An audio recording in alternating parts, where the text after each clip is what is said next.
It's open to the public. It's open to you.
Namo Buddhaya, Namo Ratanataya. Good evening, everyone. Welcome to our Tuesday evening meditation and Dhamma talk program. Delighted this evening to welcome Ayya Sobhana Theri from coming to us from Empty Cloud Monastery in New Jersey, where she is the abbot.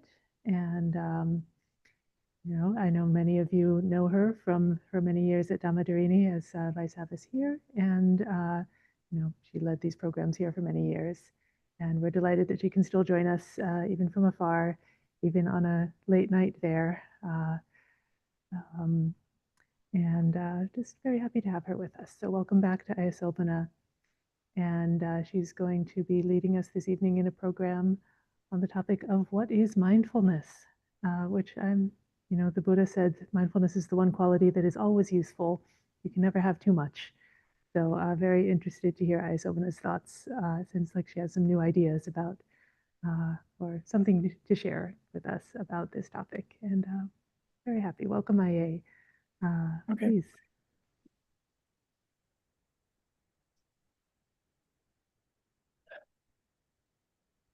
Namo tassa bhagavato arahato samma sambuddhassa.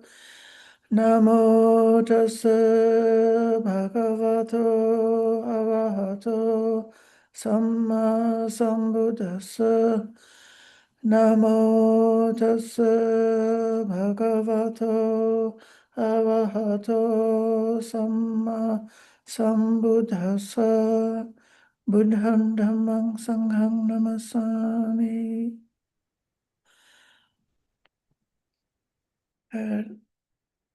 I think it would be good, dear friends, to begin with some meditation. So I welcome each of you to settle down into an upright and balanced posture.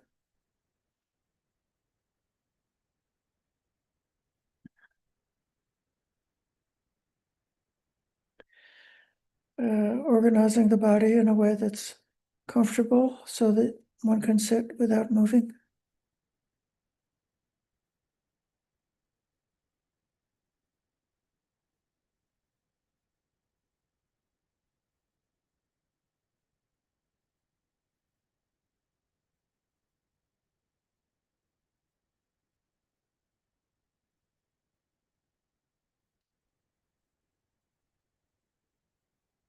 Aware of the posture of the body.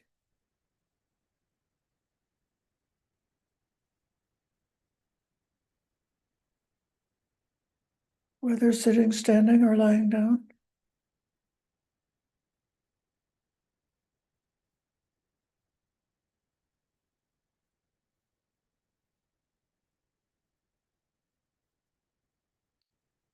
Just reviewing the posture of the body, how the limbs are organized from toes up to the head.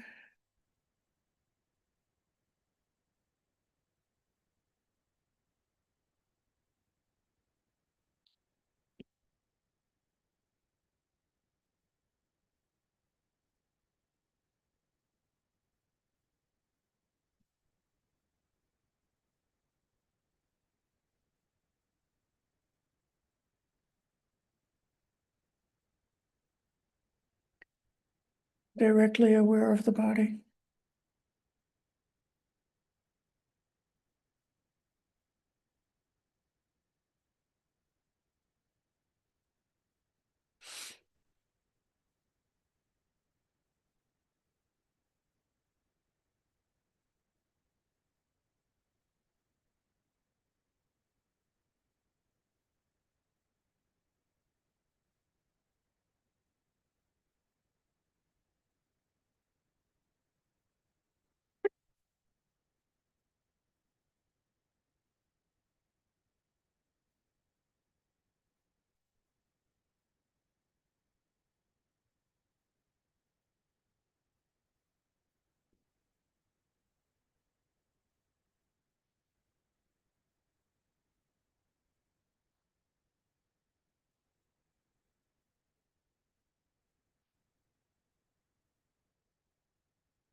And aware of the feeling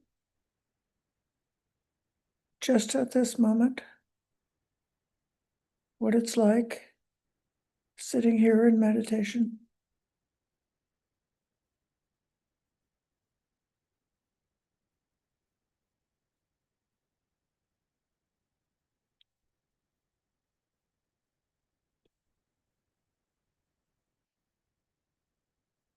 Letting the mind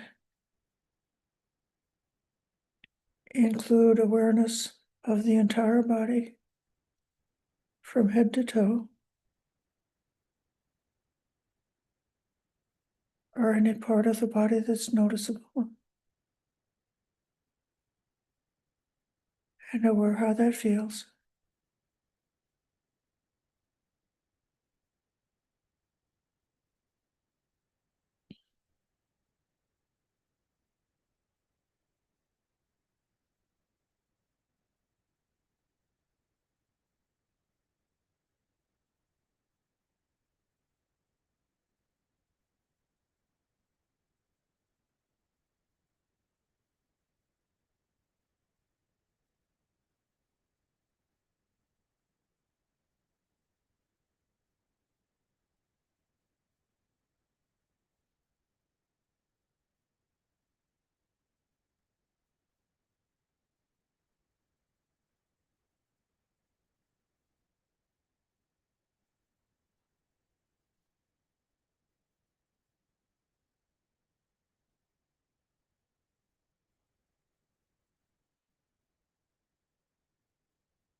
Just knowing there is a body.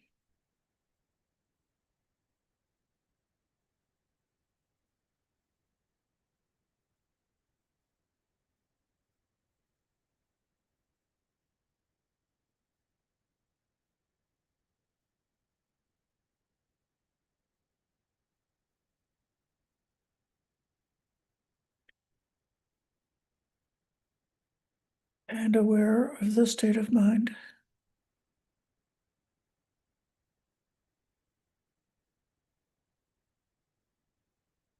Aware of awareness itself.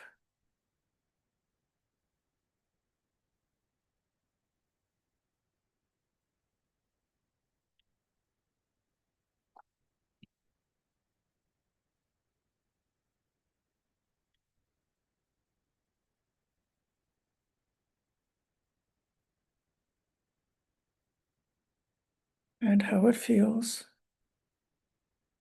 when the mind is resting in awareness of the body. Nothing to do except to see clearly what it's like, this body.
Keeping awareness just within the bound of this body from head to toe.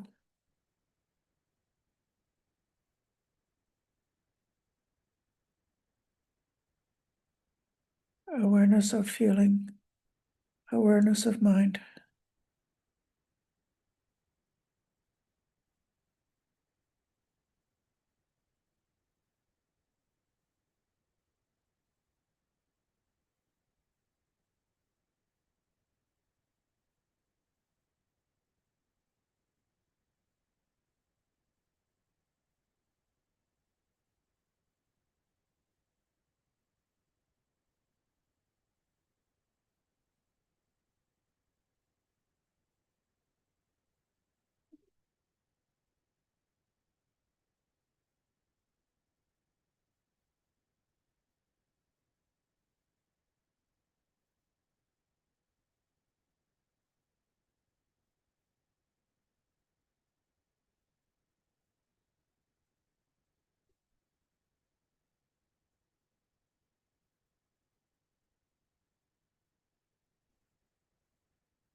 If the mind wanders into thinking,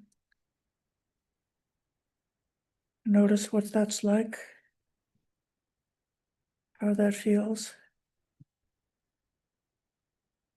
the state of mind.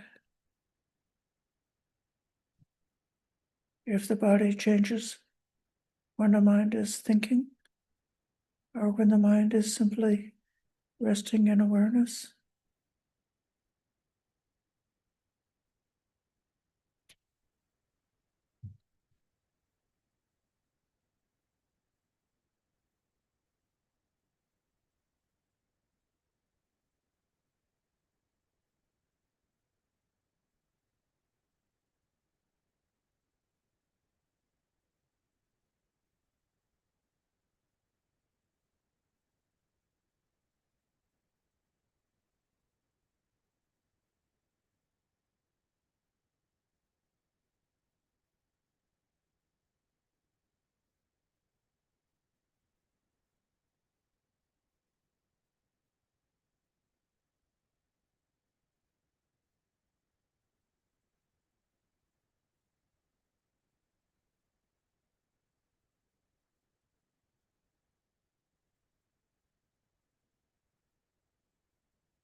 Aware of this body with the nature of arising,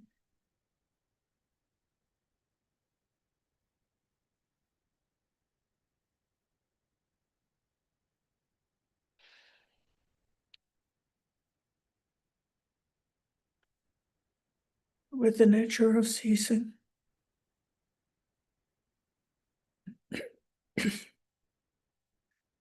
This body arising and ceasing.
Aware of the body internally as it can be known within the mind.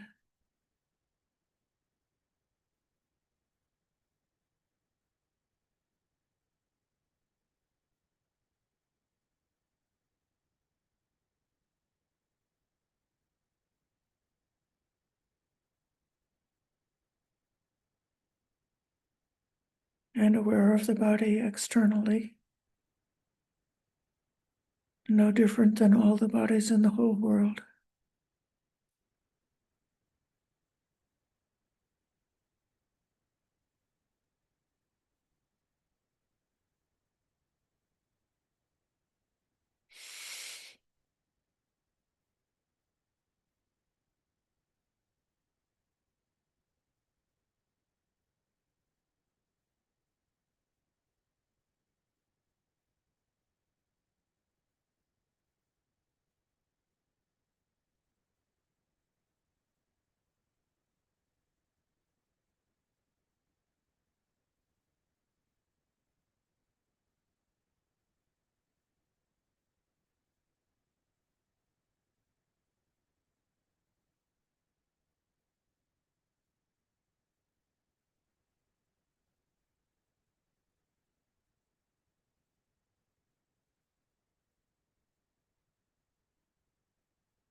and simply aware.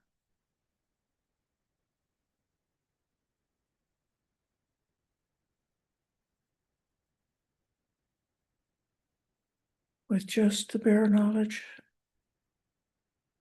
there is a body.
Dear friends, I've been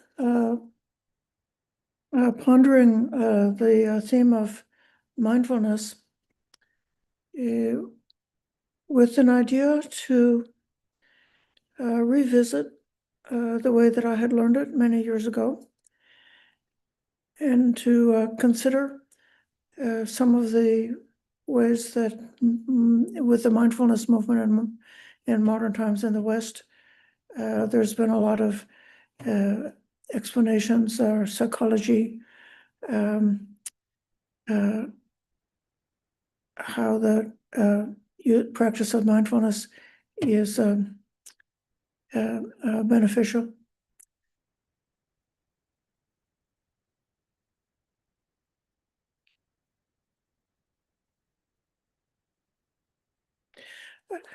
One theme that has particularly caught my attention is the statement that we sometimes see that mindfulness is a way to see the reality, the phenomenon that's arising to our experience in a way which is non-conceptual, to see things directly, exactly as they are, without being burdened or limited by the distortions of conceptual thinking.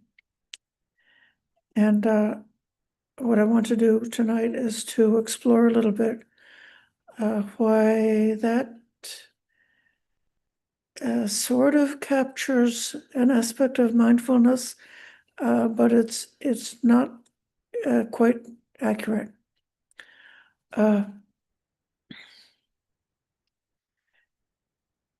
We can see very obviously, if you look at the Satipatthana Sutta, that there are many concepts presented to be pondered and reflected on within that sutta. So even just the theme, the recurring refrain of the Satipatthana Sutta of experiencing the arising and cessation of the phenomenon, whatever object one is looking at, to see it arising, to see it ceasing, and to see both. Right there, we have a concept. If we're looking at these phenomenon internally and externally, we have concepts right there. And yet there is a major part of the fabricating habit of the mind, which is to be suspended or excluded from mindfulness meditation. The statement of Bahia in his summary of the teachings of the Buddha: in the seen is only the seen, in the heard is only the heard, and so on.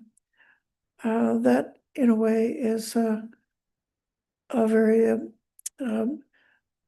beautiful and memorable summary of how the way we experience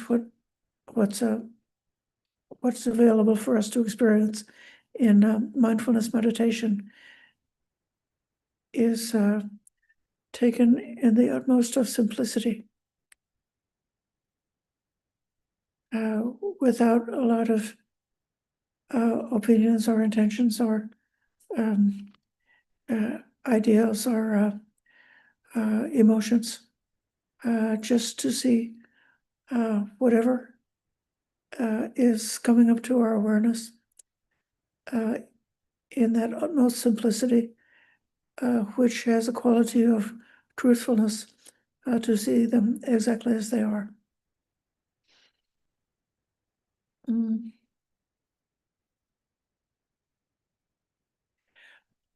It seems to me that rather than saying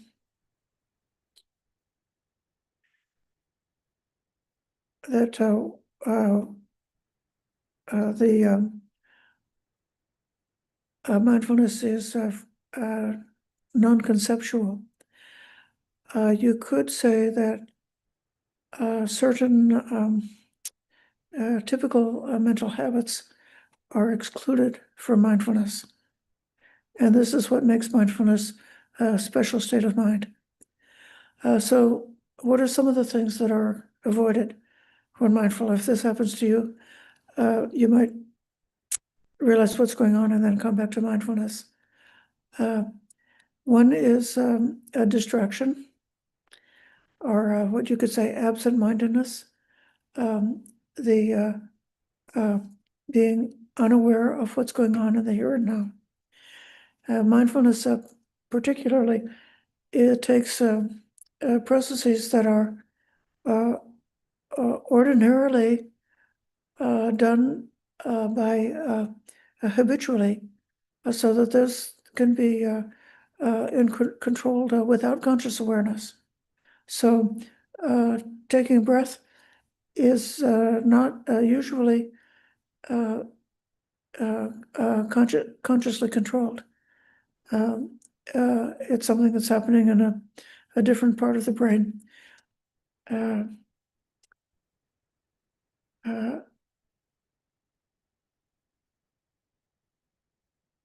But the breath really is controlled in the sense that the body takes as much breath as it needs to provide the oxygenated blood. And so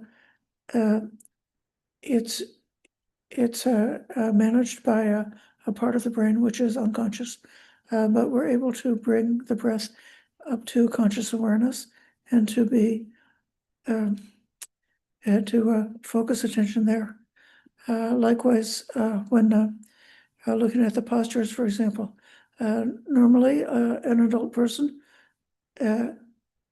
does not need to continuously be aware of whether they're sitting, standing, walking, or lying down.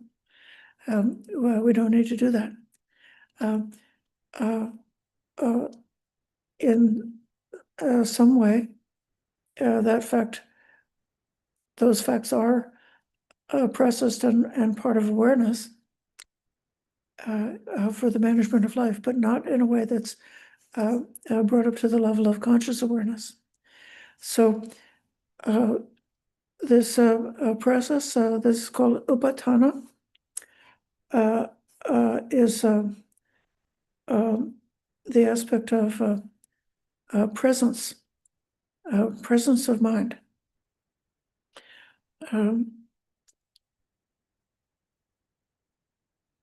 And that has a couple of important advantages. While the simple facts of the state, the inner state of the body-mind, the state of the body, what feelings are present, the state of the chitta, the state of mind, while those realities are brought up to conscious awareness, then there's not so much space available for the proliferation of emotions, intentions, and searching, and all different kinds of planning,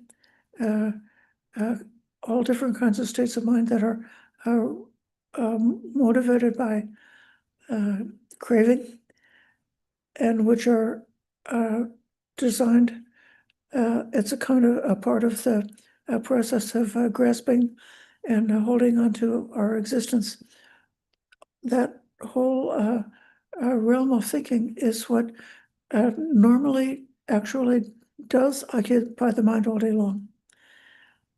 So from morning until night, one is typically evaluating and reacting to everything that comes across our experience, deciding whether the external objects in our life are just exactly right the way we would like them to be, or whether they are not quite right, in some way lacking or imperfect and are requiring to be fixed up and repaired and to be made to be different in order to be satisfactory in this moment.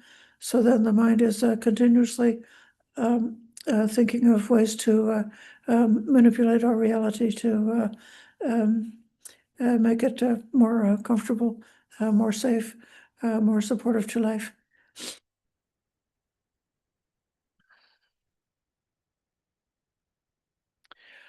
It's very tiresome to be constantly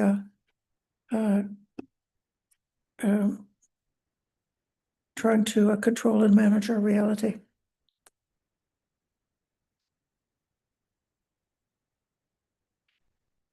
And so then just this mirror aspect of the presence of mind,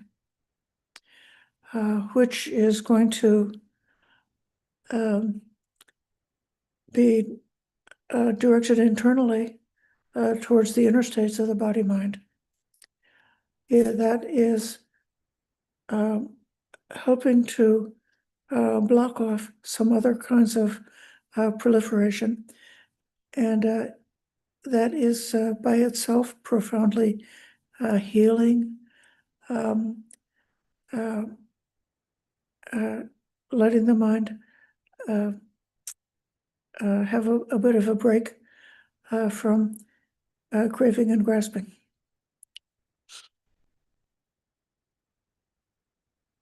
So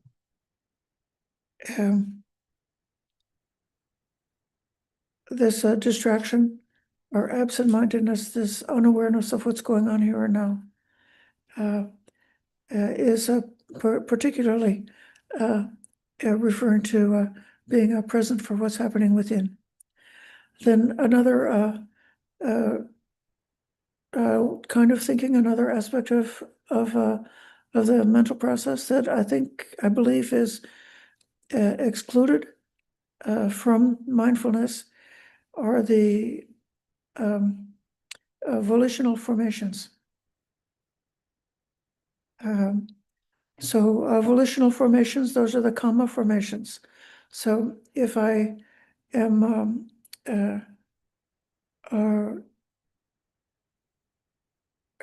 realizing that, say, I feel thirsty, I need a glass of water, let me go get a glass of water, making the decision to do that, getting activated and energized to do that, that's a karmic volition, which is designed to protect my existence. Even something just as simple as getting a drink is protecting my existence. Not to mention those states that are emotional reactivity, where something happens which is triggering, and then there's a feeling of misery or anger or excitement or falling in love or any kind of emotional reaction. Those all have the quality, something's happening in the body and mind with those emotional states, but they are culminating in getting the individual activated to do something to take care of their existence. So that's, I'll come back to this later. That whole process is something that can be seen with mindfulness, but to be swept away by that process to the extent that a person loses their inner awareness of what's going on within. That's not mindfulness. Grasping and aversion are not part of mindfulness. It's within the one of the other basic descriptions of mindfulness is that In Pali, it's Vinaya Loke Abhijja Domanasam. So one has restrained or abandoned the desire and grief connected to the world, connected to worldly things.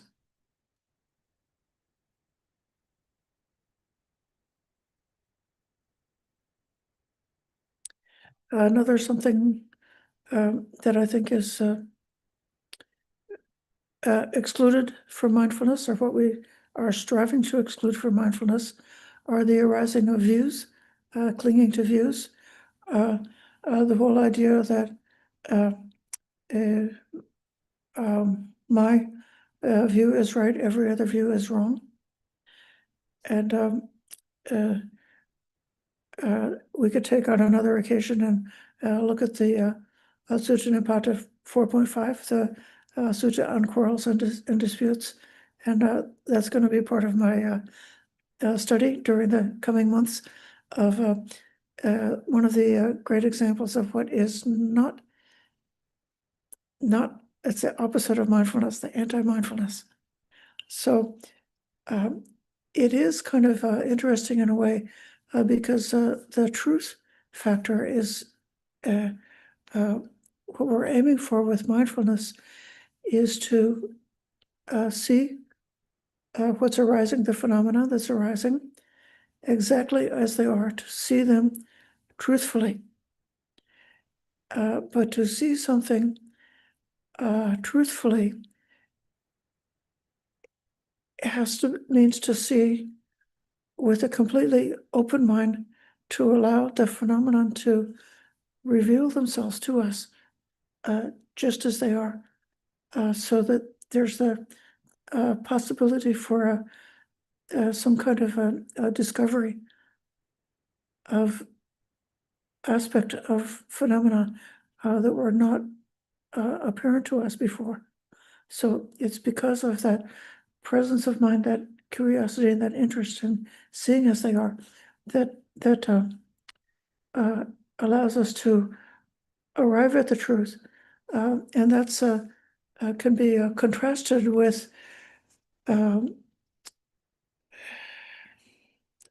basically a mental process that in a way is fabricating a story, so that then the truth is like my truth, my story, which becomes almost like a kind of a shield that I'm trying to cling to, or to use my story to be established as being right and correct in this world. And then finally, the other whole area of something which is kind of opposite of mindfulness, which if you find that you've fallen into this, you should bring yourself up and reestablish your posture, take a deep breath, and then return to mindfulness. That is what's called the mental proliferation, or papancha in Pali. Papancha, the proliferation of thoughts which culminates in quarrels and disputes. I've got another whole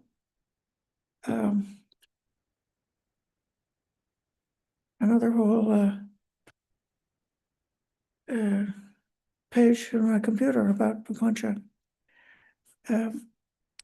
The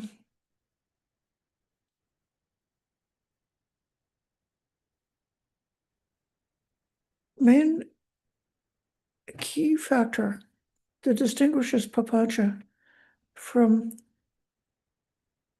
other kinds of like analytical thinking, or other kinds of conceptual thinking that can be wholesome and beneficial, is that papancha is based on I making. It's got the quality of defending the me and the mine. So that's the proliferation of thoughts, the proliferation of I-making. Is anything that's got that quality. I think we could assume, or we could test this out, see if it's true or not, that when the I-making happens, then I-making is beginning. So those are some of the things that are, in my opinion, excluded from mindfulness. The first three areas that are given in the Satipatthana, the mindful contemplation of the body, the feelings, and the states of mind, I believe are intended, it's a kind of a practice that creates the space of, it creates the space for clear observation of the mind-body process. And it's also a training of the mind to be able to look within and to be able to clearly perceive and notice what's happening within. Perception is in Pali called sanya, and perception is something which actually is, it's not just the raw first non-conceptual touch of the experience to our awareness, but instead perception is bringing a bit of mental processing to the things that come into our domain, the phenomena that come up for us. And perception can be developed. The room that I'm sitting in now is very unique now in terms of colors, because we're thinking about painting this room a different color. And so we've been looking at colors, and if one wants to have a very skillful perception of colors, then one would spend time intentionally looking at colors and their qualities. And one would see in the room where I'm now, the floor has got a bit of a pale green color, and the desk is sort of tan, but the desk looks a little bit greenish because it picks up the reflection of the green floor. And elsewhere in the room, I have a rug which has got some more earth tones in it, as well as a bit of charcoal, and some maybe something in the terracotta range. So by looking at colors, one becomes able to discern and recognize different kinds of colors, or the different kinds of qualities that colors can have. So the perception of colors can be developed just by practice. If you look at something again and again and again, then you can develop the perception of it. And so just the same way, if you look at the body internally, you can develop the perception of the body, both in the simple materialistic aspect, to be able to perceive in the body that which is earthy, that which is watery, that which is airy, and so on, or to be able to perceive within the body the living manifestation, like the heartbeat or the quality of the breath, the quality of the either the tension or the relaxation in the muscles and so forth. All of these many phenomena that are happening inside the body can be perceived accurately with practice. And when we are perceiving both the state of the mind and the body, we can see that the body is affected by the mind, by the thoughts. So as the thoughts change, the body changes. As the body changes, the thoughts change, and one can perceive the interaction of that in a certain kind of a way. The thoughts can be either deceptive or more difficult to perceive accurately. We have a capacity to be in denial about what's going on with our thoughts. But if we have trained the perception to be able to perceive the states of the body is in a way an honest broker in giving us good information about what's going on inside, that the body can help us to see what's going on inside the mind. So uh, uh, the Vedana as well is the pleasant, unpleasant, and neutral feeling tones are extremely valuable to be able to perceive them, to be able to notice them accurately. I'm not sure if anybody else has had this experience, but when I started meditation many years ago, I was kind of like, it's like I had a sort of like a stage fright. I said, well, what feeling is there? And I don't know. I didn't know what feeling was present in me. I had to, there's a certain description of the kinds of feeling that I used. So feeling is what feeling does. And so that if it's a feeling which is relaxing, opening, and receiving the phenomena, that's a pleasant feeling. And if it's a feeling which is closing down, turning away, or pushing away, that's an unpleasant feeling. And if it's a feeling that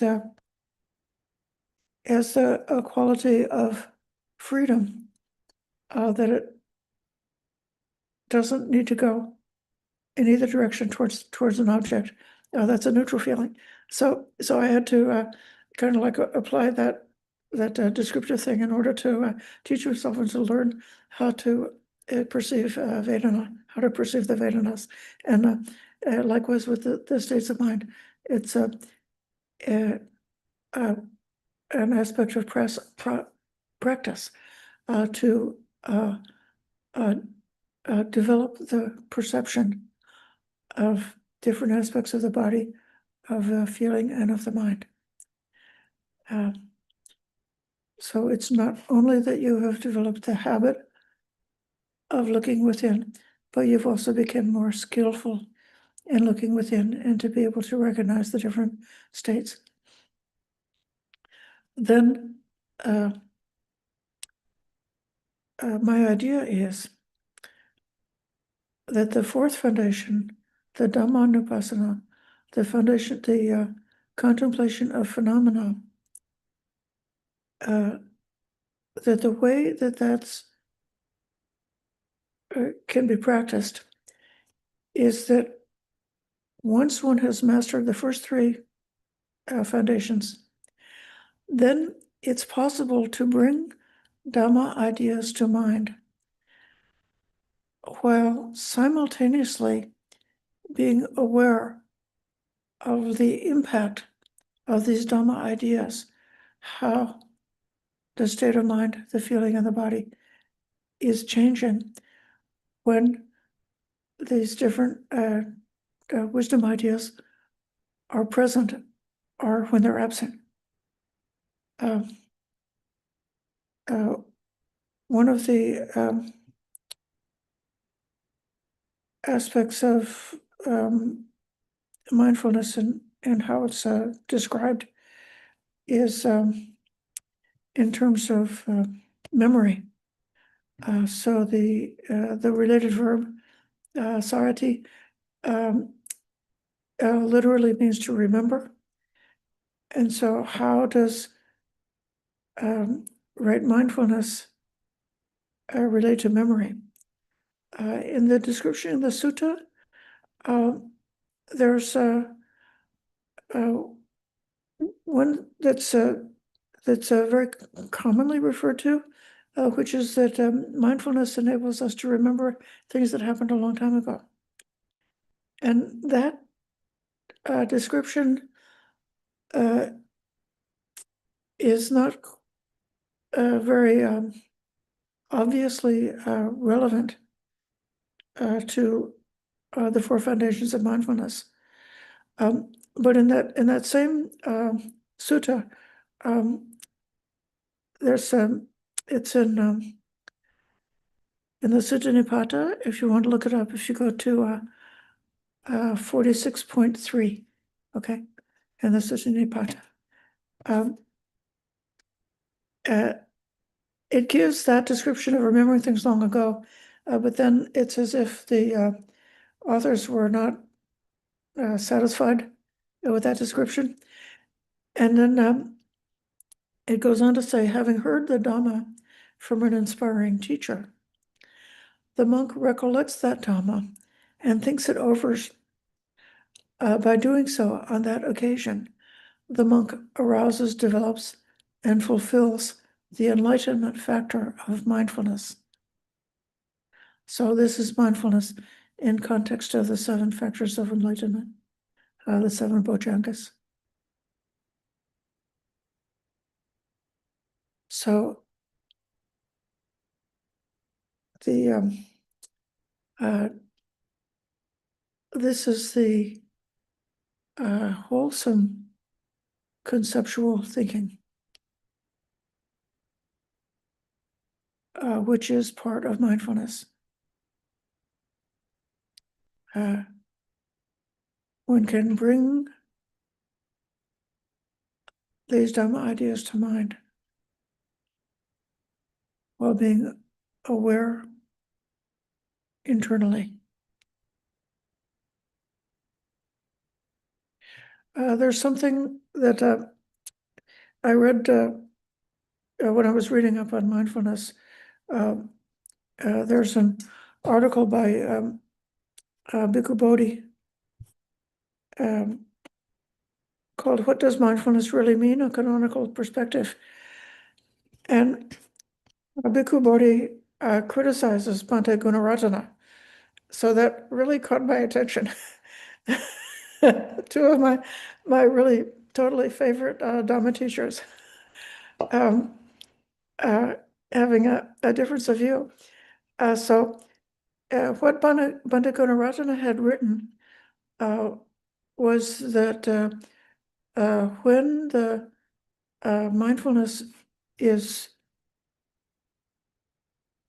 operational, that then when a phenomena arises to our awareness, there is a moment of preconceptual knowing, followed shortly thereafter by a conceptual knowledge of that phenomena.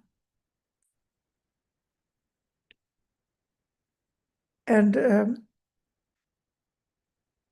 he describes the expanding the capacity to notice the preconceptual stage as being a crucial part of mindfulness. And elsewhere he uses the phrase bare awareness, and with the same idea that that's awareness of that preconceptual stage of the knowledge of a phenomena.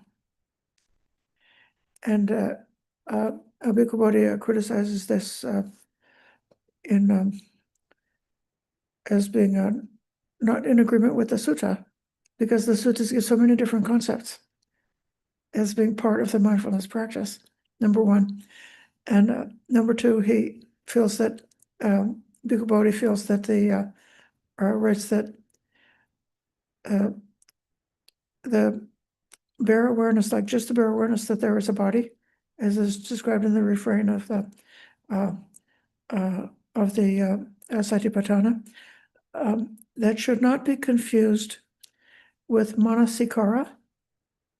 Manasikara is directing of attention, how awareness is directed or reaches towards its object. Manasikara is not inherently wise and not inherently good. It's just merely a description of the natural operation of the mind. But mindfulness is inherently good, is inherently wise, is a positive factor, is something that's supposed to be cultivated. And so mindfulness should not be confused with manasikara. Now, my feeling is that what Bhante Gunaratana was pointing to was very much derived from his direct experience with his own meditation. And that without necessarily excluding wholesome concepts, to be capable of seeing that momentary arising, the preconceptual stage of the arising of phenomenon to our experience is really precious, really valuable, and that keeping the mind aiming to keep the mind as close as possible to that stage, to that immediate awareness, is what blocks off having the mind fall into volitional formations, emotional reactions, papancha, and grasping after views.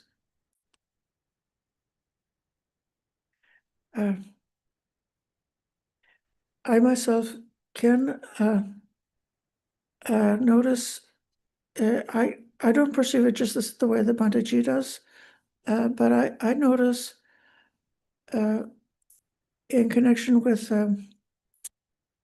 especially in connection with Vedana, that there is a state of awareness which is not reactive, in which is only observing, only being aware, that the only thing that we have to do with the phenomenon that arises is to know and to be aware of how they are, just as they appear as they arise.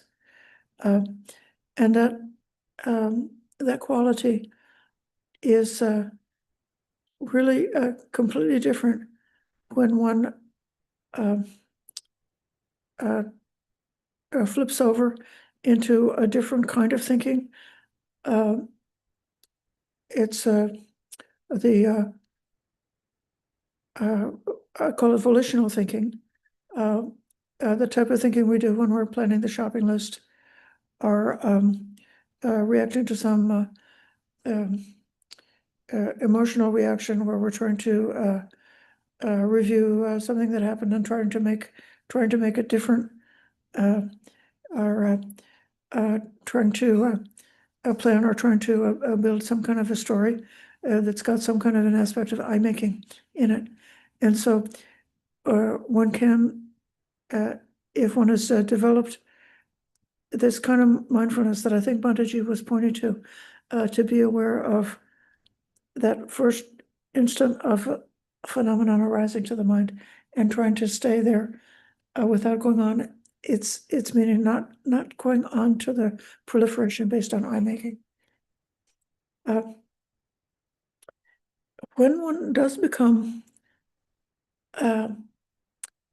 fall into that I-making, it also can happen that our thoughts become preoccupied with external objects.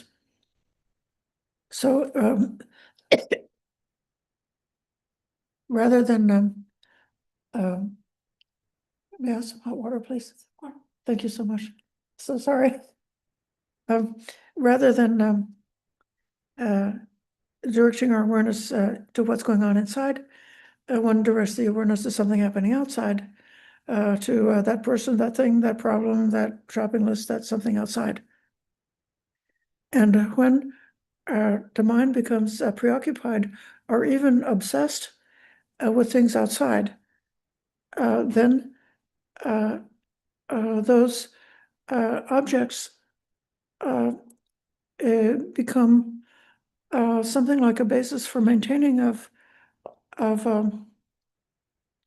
the basis for maintaining of consciousness, which is very much associated with this existence, with the whole existential problem, that I want to exist. I want to protect my existence. So obsession or preoccupation with external things connected with this I-making is, again, it's what mindfulness is able to do is able to discern the difference between the thoughts that are obsessed or preoccupied in that way and the thoughts that are not so preoccupied. And by being able to learn how to rest in awareness of phenomena without that kind of preoccupation or obsession. That's mindfulness.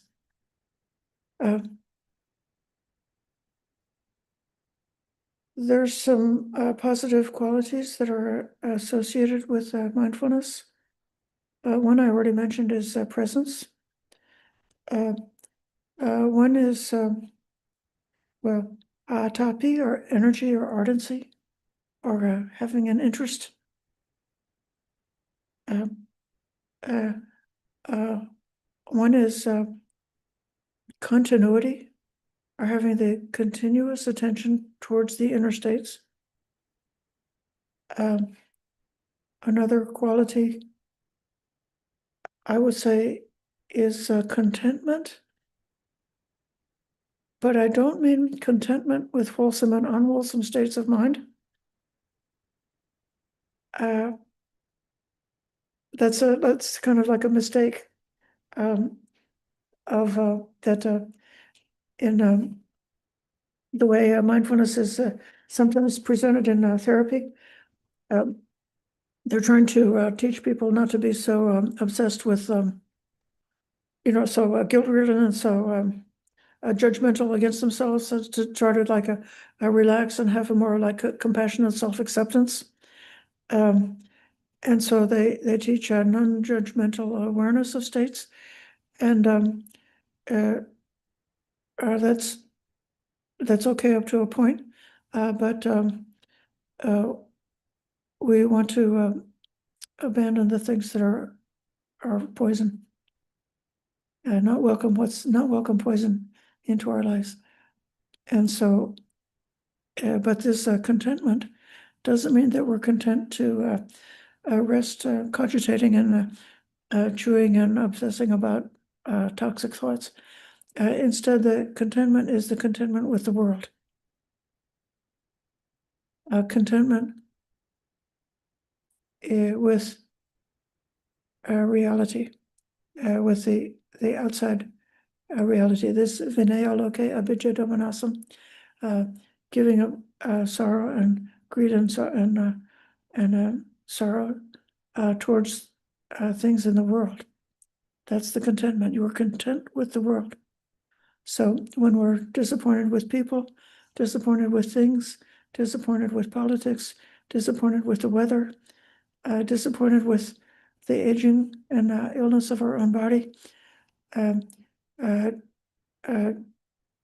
disappointed with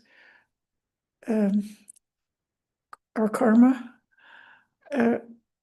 all of that is abandoned. I think mindfulness has this quality of being content, at ease, able to accept reality, even no matter how scary, how unpleasant it is. So when at the beginning of the foundations of mindfulness, they have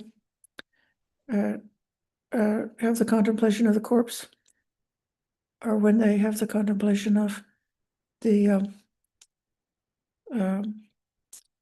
elements, thinking of it as being a flayed cow, which is somewhere at a crossroads and has been cut into the different cuts of meat. So that's expressing that which is really scary and really terrible. Mindfulness is just able to see it.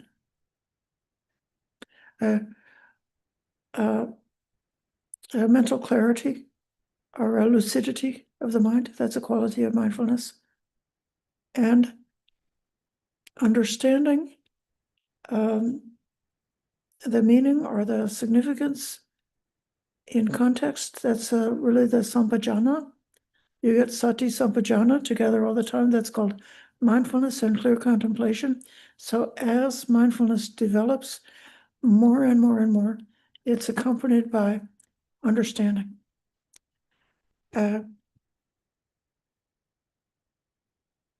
When mindfulness is cultivated, it is to be expected that a person will abandon the five hindrances, abandon the asavas, abandon the five aggregates, that one would naturally have ethical purity, one would naturally enter into samadhi, one would naturally develop panya, and one would naturally be liberated. So those are the powers of mindfulness. And if you stick with me for the next couple of months while I go through the suttas, I may spend entire minutes reading out suttas just to prove that it's not just my opinion, but it's in the teachings that when you develop the four foundations of mindfulness, you will abandon the asava, you will abandon the taints, and that is an epithet for nibbana. So mindfulness can take us all that way. I've gone on almost leaving just a couple of minutes on our time. I know it's skillful to leave more time for questions, but I'll pause now and be happy to hear any questions. Start by saying Sadhu, Sadhu, Sadhu, Anumo Dhamma. Appreciate this talk, Ayya, and the clarity that you bring to this topic. And yes, let's open it up for any questions for our last few minutes here. Daniel, please. Thank you very much for that talk. I really appreciate it. I wanted to ask about, I can see how aversion and attachment are excluded from mindfulness. That makes sense to me. I guess I've just had experiences like most recently, for example, when doing contemplation of death, like mindfulness of death meditation with um, Ayya I became aware of, grasping at the body, right? Like, there was attachment that was arising in response to this contemplation. And it seemed to me that I was able to be mindful of it and not get carried away by it and to contemplate sort of the concepts that Ayya was bringing up. And it seemed positive. So I don't know. I guess what I'm trying to get at is, and I may be mistaken, and I'm totally open to that too. That there's a certain mindfulness of grasping that allowed me to notice, oh, this isn't wholesome, this isn't what we want to get to, and try to remedy that with other ways of thinking. Is that consistent with mindfulness? Am I maybe mistaking things there? I don't know if I'm Yes, making sense. actually, it is consistent, and it's a little bit tricky to explain that without taking the bait, it's inevitable that different negative states of mind will arise. Everything from extreme upset of one kind or grasping, all the way to um, uh, just like a lazy mind wandering. Uh, so there's nothing that's not suitable to be examined with mindfulness. So everything that comes along, and there's some kind of a distinction to be made between being swept away by some train of thought in which the mindfulness is temporarily lost, and then you want to come back. But at that moment when you come back is the most opportune time to take a quick look and say, what's the state of mind now? What's the Vedana going on now? What's in the body right now? And because if one has been swept away or carried away with thinking, then the different hormones in the body will have all gotten started in response to that train of thought, and then you have a wonderful golden opportunity to examine and see. But mindfulness is able to see, but I'll use that phrase, it doesn't take the bait. It doesn't um, believe the fabrications. Thank you. Yeah.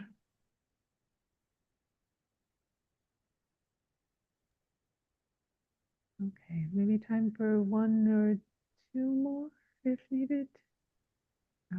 Any other questions, comments?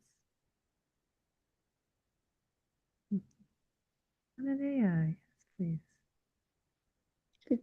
Good to see you, Ayya. Well, this is a lot to contemplate. I'm glad you're going to be doing this for the next couple of months. This is really quite good.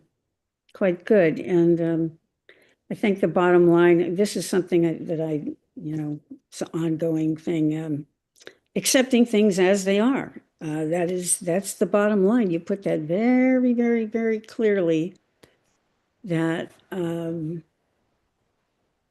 ultimately you get to that place, then all the panchas and all those things have just dropped away.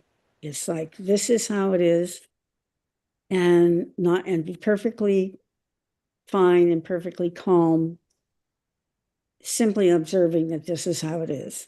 So I don't want to use the word goal, but that is definitely something, especially as one is getting older and older, that really is where it's at. I mean, there's no escaping, right? So sitting with that, really sitting with that. That's yes, I thank you for that. I thank you for how you've put this together. Sadhu, sadhu, sadhu. Thank you for your reflection. Thank you very much. All right. Is there one more, or shall we start closing? All right. Well, maybe we can go to closing though. I guess I do want to ask Ayya, I know you're going to be speaking about this for the next couple months, and you're going to be back with us at the end of the month. On the 30th, I think, is the next scheduled time when you'll be with us. Yes. How else can they hear about your continued thoughts about this topic? Okay, so at the Empty Cloud Monastery, there's a YouTube channel. I think it's the YouTube Buddhist Insights. So I will be speaking there on Wednesday night, which is is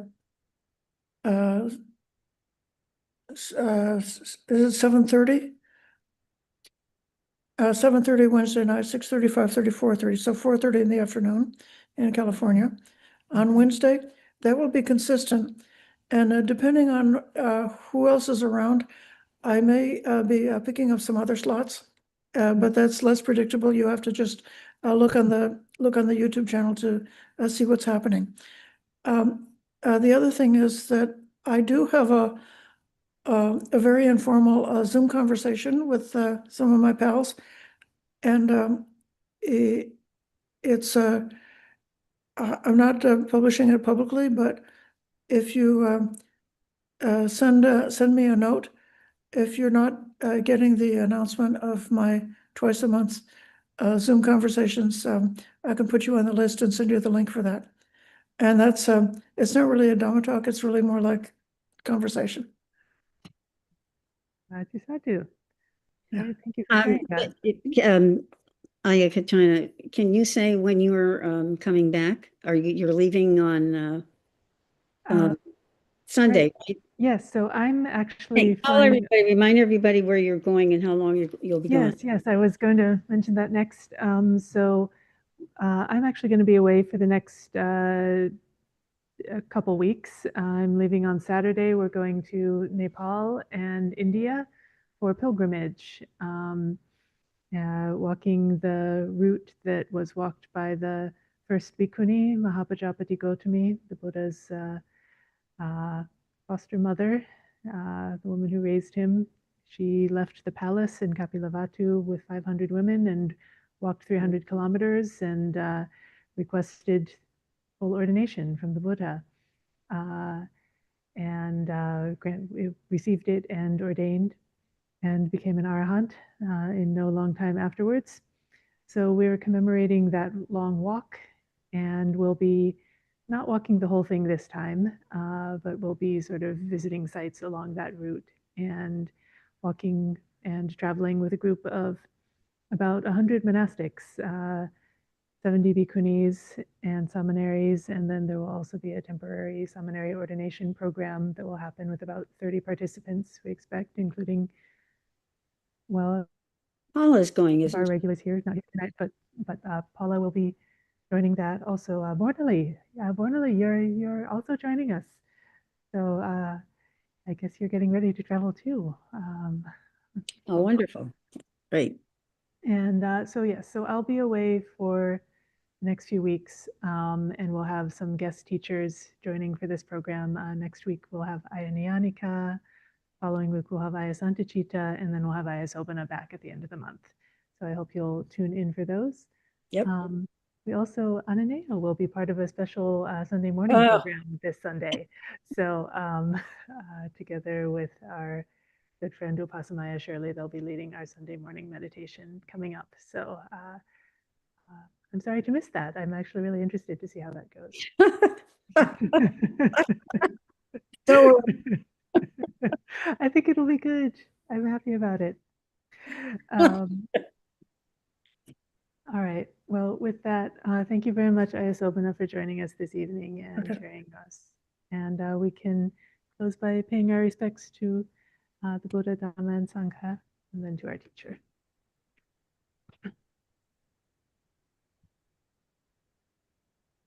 Arahang Samma Sambuddho Bhagava Buddhang Bhagavantang Abhivademi. Swakato Bhagavata Dhammo Dhammang Namasami. Supatipanno Bhagavato Sawaka Sangho Sanghang Namami. And we'd also like to pay our respects to Ayya Sobhana as our teacher for this evening.